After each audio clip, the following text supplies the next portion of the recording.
From all across our world to the heart of our nation's capital, ABC This Week with Christiane Amanpour starts now. And I'm joined now by Eboo Patel. He serves as an interfaith advisor to the president. By Irshad Manji, author of The Trouble with Islam Today.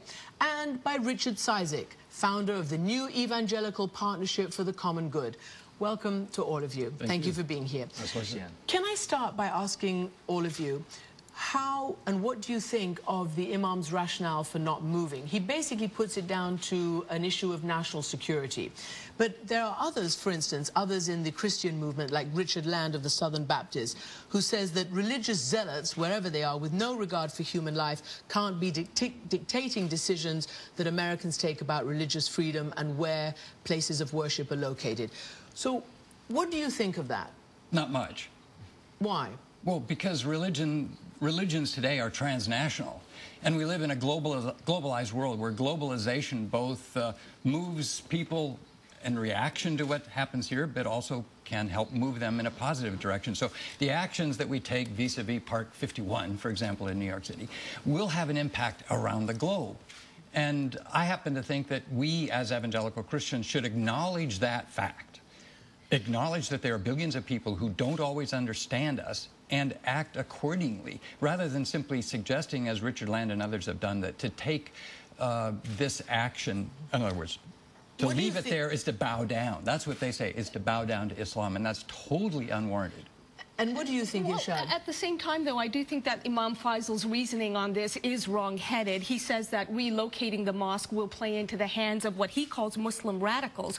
But why then are you asking us, Imam Faisal, all of us, to play on the terms set by Muslim radicals? The fact of the matter is that terrorists, regardless of their religion or lack of it, are opportunists first and foremost. They will use any excuse and twist it into a rationale for intimidating entire populations. So we don't need to give them this mosque debate. They'll take anything. Let's do the right thing regardless of them. And what is the right thing?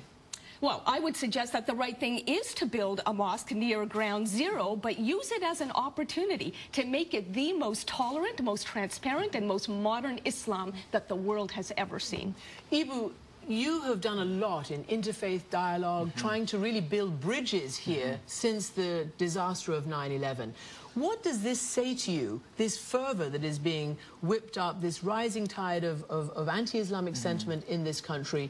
Because let me just read you, actually, some of the poll numbers, which are interesting here. Mainstream Islam encourages violence against non-Muslims. That was a question by ABC News, and 31% of the respondents said yes. The next question, do you have a good basic understanding of the teachings and beliefs of Islam? 55% of the respondents said no. So what has all your work done over the last 9 years? Christiane, I have to tell you, the story of this last week is the story of the bridge builders in America coming out.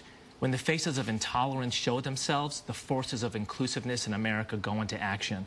On Friday afternoon, when I came back to my office after Eid prayers and a set of interviews, there was a 6th grade girl at the Interfaith Youth Corps who said, I heard about this planned Quran burning in Florida, and it hurt me in my heart.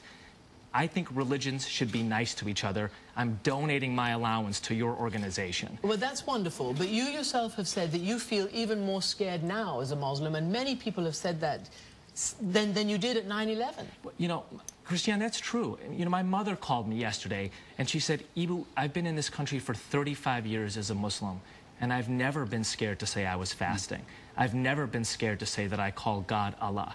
But I'm scared now, and I'm scared for your kids, Eboo. I'm scared that their names might be too Muslim, that they might get bullied in school. And what I tell her is, Mom, you know, this is a blip in the broader arc of inclusiveness that is America. And the history books will read, as they have read before, that the forces of inclusiveness will defeat the forces of intolerance. Only, though, if we also acknowledge, Eboo, and I know you're the kind of guy who would acknowledge this, that there are plenty of people who are not Muslim in this country who have legitimate fears of their own, who are worried and anxious about, you know, what Islam means for this country. And one of the reasons that they do have those anxieties is, you know, over the last 9 years, moderate Muslims have failed,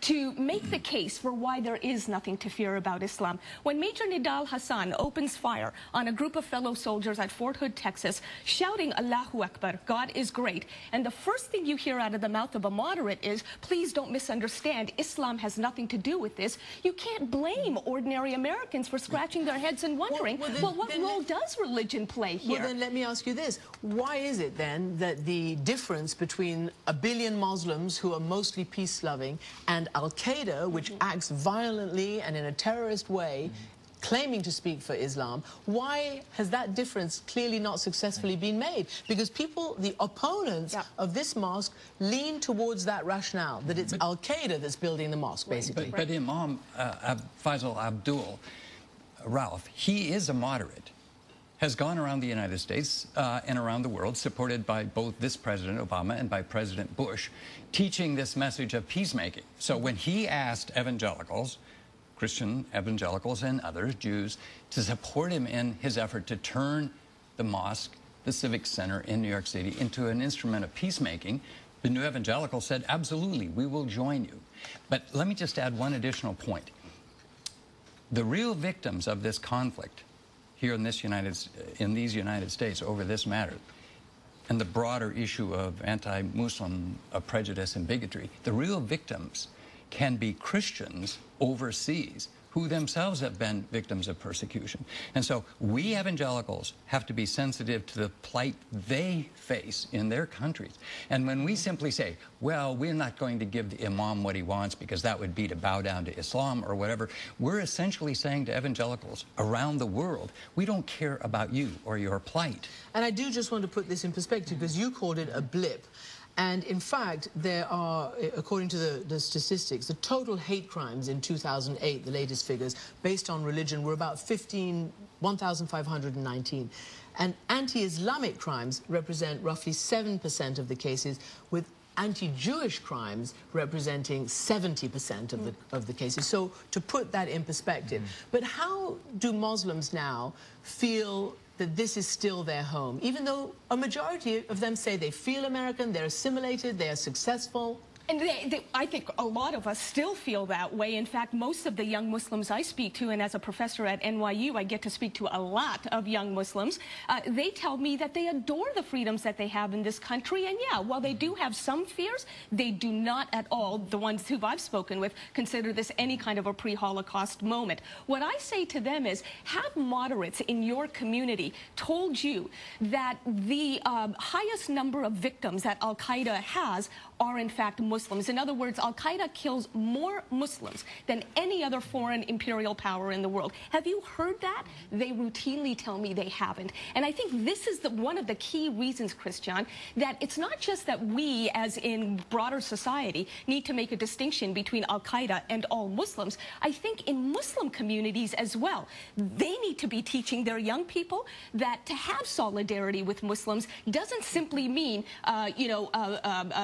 criticizing U.S. foreign policy. It means also criticizing the very Muslims who are killing people in the name of your religion. Eboo, you do serve on an advisory committee for the President and for the White House on interfaith issues. The issue is also of leadership, because it hasn't been lost that this has been sort of whipped up by certain political interests. How does one address that and change that? Right. So I think President Obama has been spot on about this. We have to get the us and the them right. The us are the people who believe in the American promise of pluralism, a country where George Washington said that would give bigotry no sanction, persecution no assistance, a country in which one of our earliest presidents, Thomas Jefferson, reverently owned a Quran, hosted an iftar dinner. America is a great arc of inclusiveness. It envelops everyone. I want my children to be able to contribute to this country, just like the children of my Jewish friends, just like the children of my evangelical and Catholic friends. The us are those who believe in pluralism. The them are those who believe in extremism. It's that simple. Eboo Patel, Irshad Manji, and Richard Cizik, thank you so much indeed for joining us on this. Thank you. And stay with us, because next we turn to politics on our roundtable with George Will, Ariana...